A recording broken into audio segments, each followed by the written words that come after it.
For centuries, the fork was the most hated object on any table. Entire kingdoms rejected it, priests condemned it, and the people who used it were mocked until they died. Long before silverware existed, human beings ate with the only tools they were born with, their hands. For tens of thousands of years, every civilization on Earth consumed food the same way. Fingers tore meat, palms cupped grain, knuckles cracked bone. The ancient Egyptians used their hands at every meal. So did the Greeks. So did the Romans, at the height of their empire. These were not primitive people. They built pyramids, wrote philosophy, and engineered aqueducts that still stand. Yet not one of them considered the fork necessary for eating. The earliest known forks were not designed for dining at all. In ancient Mesopotamia, around 2400 BCE, large, two-pronged bronze instruments were used to lift meat from boiling cauldrons and open flames. They were cooking tools, practical, industrial, nothing more. No one sat down at a meal and raised a fork to their mouth. The idea would have seemed absurd. In ancient China, chopsticks emerged more than 3,000 years ago during the Shang dynasty. Across South Asia, hands remained the standard, guided by centuries of ritual and tradition. In the Middle East, flatbread served as both plate and utensil. In every corner of the world, cultures developed their own intimate relationship with food. The fork was nowhere in the picture. The Greeks had a word for fork, kriagra, but it referred only to a large carving instrument, something a cook used over a fire. It never migrated to the dining table. The Romans adopted a similar tool. They also used the cochlear, a small spoon, and the ligula, a broader one. But the fork was absent from their feasts. By the time the Roman Empire reached its peak, the knife and the spoon had earned their place at the table. The fork had not. It remained in the kitchen, out of sight, a servant's instrument, unworthy of the hand that held power. The first recorded use of a fork at a dining table came from the Byzantine Empire. Around the 7th century, royal courts in Constantinople began using small golden forks with two prongs. They were delicate, ornamental, reserved for the highest levels of aristocracy. They were symbols of status, not solutions to a problem. This was not a revolution. It was a whisper. The fork existed in the palaces of emperors and the dining halls of the Byzantine elite, but it did not travel beyond those walls. It did not spread to merchants, soldiers, or common households. The rest of the world continued eating the way it always had: bare hands, bread, blades. Then, in 1004, a Byzantine princess named Maria Argyropulaina married Giovanni Orseolo, the son of the Doge of Venice. She traveled from Constantinople to the canals of Venice with an entourage, gifts, and customs that were foreign to Italian society. Among them was the fork, and at her wedding feast, before the assembled nobility of Venice, she used it.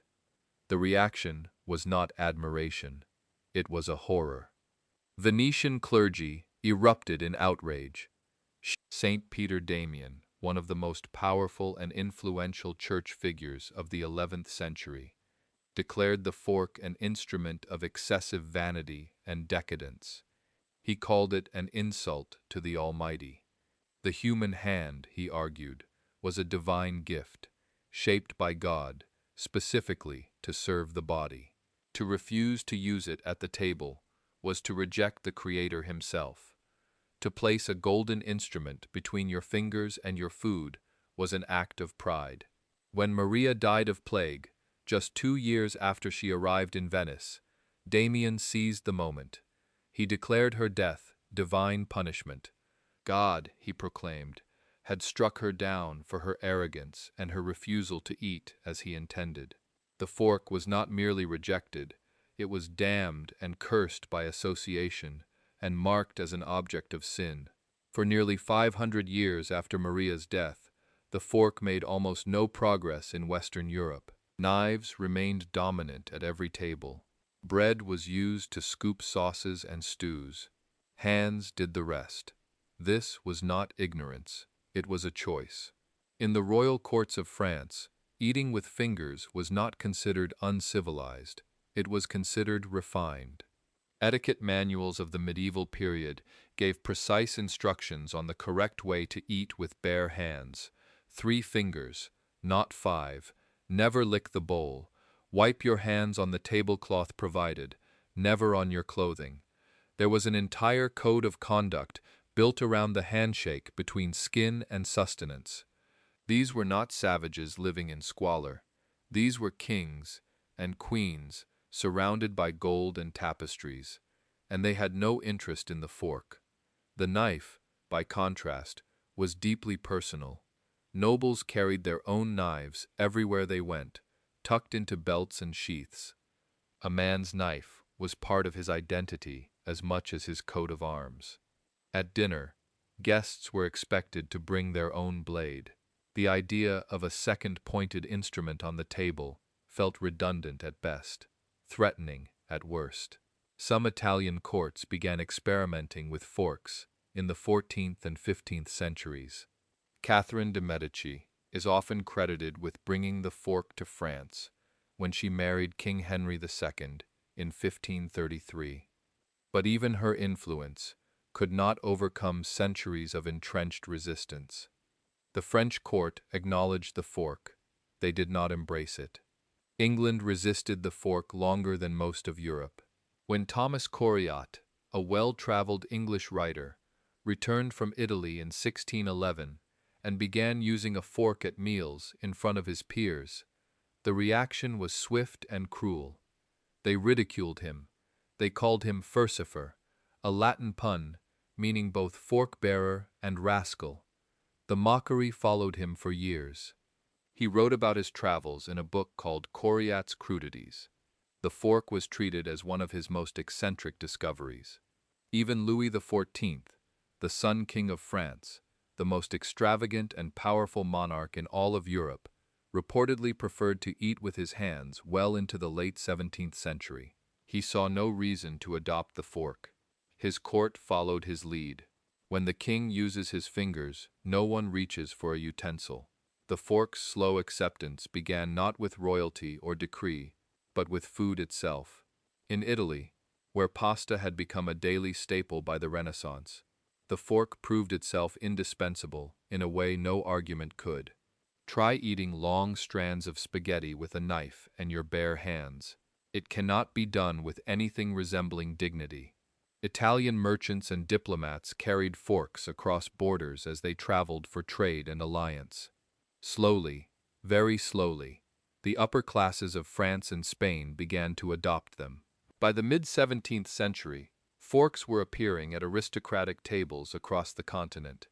But they were still novelties, curiosities, objects of conversation more than function. The real transformation came with the rise of formal dining culture in the 18th century. As European society codified the rituals of eating, courses served in sequence, specific glasses for specific wines, precise placement of cutlery, the fork became a marker of class distinction, not because it was inherently useful, because it was controlled, precise, measured. It separated the civilized from the common. The educated are from the untrained. The fork did not succeed because it solved a problem that people could not live without solving. It succeeded because it became a symbol, a way to distinguish the elite from the masses. The very tool that had been condemned as sinful by the church was now essential for anyone who wished to be seen as refined, as cultured, as worthy of a seat at the table. The fork itself evolved as its role expanded. Early forks had only 2 straight prongs. They were clumsy and difficult to use. Food slipped between them easily. Stability was poor. Eating with one felt like a compromise rather than an improvement. By the late 17th century, German and French silversmiths added a 3rd prong. Then, in the 18th century, a 4th. The tines were curved slightly inward, allowing the fork to scoop soft food as well as spear solid pieces. For the first time, the fork became genuinely functional. It could do things no other utensil could replicate. In the 19th century, the Industrial Revolution made forks affordable for the first time in history. What had once been a luxury of the aristocracy, crafted in silver and gold, was now stamped from steel in factories. Mass production carried the fork into middle-class homes, then into working-class homes. Silver gave way to steel. Steel gave way to stainless alloys. The fork was democratized. By the early 20th century, the fork had completed its transformation. From rejected curiosity to universal standard, from condemned vanity to everyday essential. No household in the Western world was considered complete without a drawer full of them. Even now, the fork is not universal. Roughly 1/3 of the world's population eats primarily with chopsticks. Another third eats primarily with their hands. The fork dominates in Europe, the Americas, and parts of Oceania. But it is not the global norm. It never has been. In many cultures, eating with the hands is not a relic of the past or a mark of poverty. It is intentional, purposeful. In India, for example, the act of touching food before eating it is considered an essential part of the experience. It connects the body to the meal. It engages all 5 senses before the first bite. The fork, by contrast, creates a deliberate distance between the person and the nourishment they consume. In Ethiopia, injera flatbread serves as a plate, utensil, and ingredient all at once. In the Philippines, the spoon and fork combination is preferred over the Western knife and fork model. In Japan, the precision of chopsticks reflects a culinary philosophy that values the delicate over the forceful. The fork's dominance in the West is not a story of superior design or inevitable progress. It is a story of cultural momentum, of social pressure, of a tool that was adopted not because it was needed, but because refusing it became unacceptable. 1,000 years ago, a princess used a fork at her wedding, and the church called it a sin. 500 years ago, a writer used a fork in England, and society called him a fool. 200 years ago, the fork became the dividing line between the refined and the rough. The object itself never changed its essential purpose. The world changed its meaning.